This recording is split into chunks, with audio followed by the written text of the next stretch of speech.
Hey everybody, I'm Zach, and I like movies. And I'm still sick, so forgive me, but I'm here, and I'm talking about a small little movie out of the Philippines called Iti Mapukpukaw, also known as The Missing. This is a rotoscoped animated film from the Philippines by a writer-director, Carlo Papa, and is so far the official entry for the Academy Awards from the Philippines this year. I was very excited to get a screening of this because Filipino cinema has been one of the bigger blind spots of world cinema for me, because it's never really, as far as I remember, that it's never really been a moment where Filipino got the has gotten a spotlight on the world cinema stage, at least not as much as say the French or Italy. But this was a great opportunity to see what I was missing out on from the region, and I was very impressed. This is a little movie with some big ideas, and clearly a lot of passion and a lot of compassion put into it as well. It's about Eric, who's just a little guy, really. He has a job in animation and a boy he's got a crush on. He's just silently pining for him. Silent being the operating word, because you'll realize very quickly that Eric doesn't have a mouth. Just not there at all. He only really communicates text and the odd gesture and the whiteboard that hangs off of his neck all the time. And one night, his mom, Rosalinda, who's played by Dolly de Leon, who made a big splash last year in Triangle of Sadness, she asks him to visit his distant uncle, and when he finds him, he realizes that his uncle has passed away. And then aliens show up. How's that for a log line? So yeah, it's an odd movie at parts, but at its heart, it's a movie about childhood trauma and coping mechanisms, and how trauma distances yourself from the people around you, and really it's the empathy and the compassion and patience that it takes to carry through that. I apologize in advance. I'm still recovering from a really bad cold. I'm really wiped out, so I might sound short of breath. Might have been COVID. I don't know. But I was very excited to get a screening of this.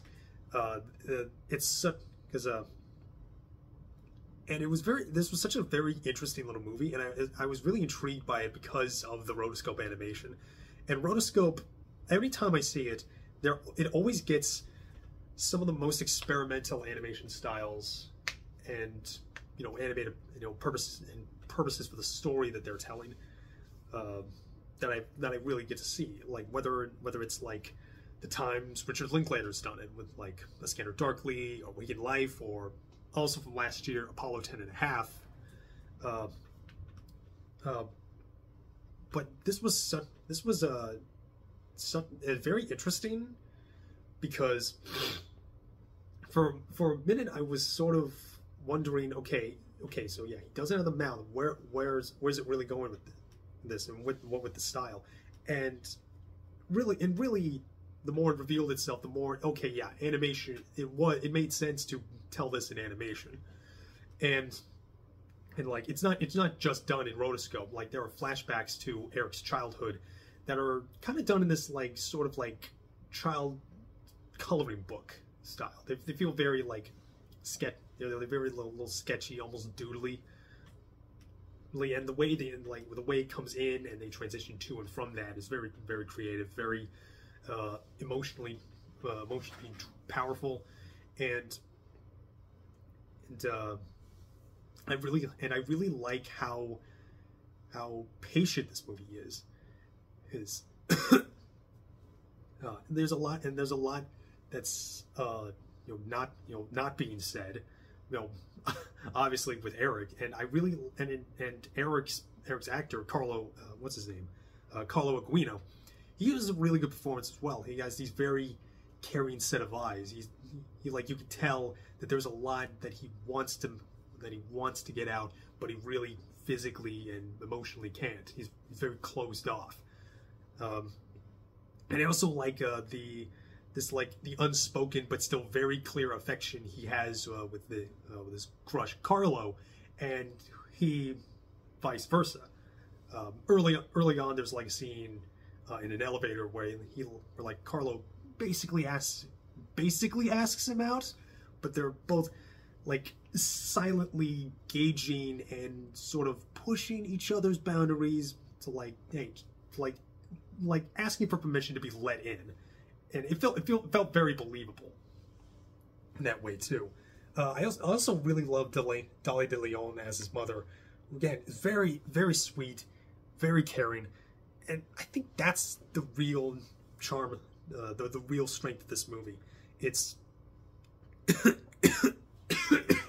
sorry, the strength of this movie is its patience, is its the way it just sort of lets Eric and the other characters just like sit with their emotions and let them absorb and let them just sort of go through their little emotional journey. There's just sort of watching and sitting with the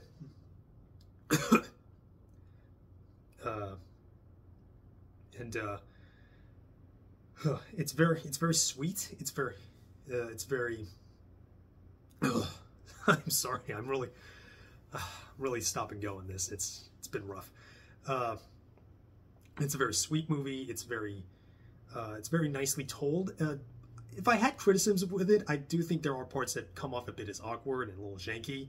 You can tell it's not really working with the biggest budget, but and the metaphor for Eric's trauma isn't exactly subtle. Some might take issue with that, but I'm mostly okay with it because the time we spend with Eric and the people in his life, where we like really just like settle with them and let them rediscover themselves and like carry through it, and like the more that and the journey to rediscovering of himself and trying to make sense, and watching Eric trying to make sense of what's happened is very compelling, and it feels very rewarding, even despite its limitations, even despite some stillness that might come in now and then. It's never in a hurry to get where it's going, but it is a worthwhile journey, I think. Well, it doesn't really give the full catharsis of like overcoming tragedy. It does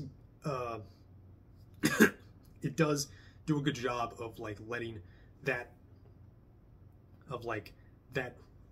moment of like just getting the words out really lead the catharsis.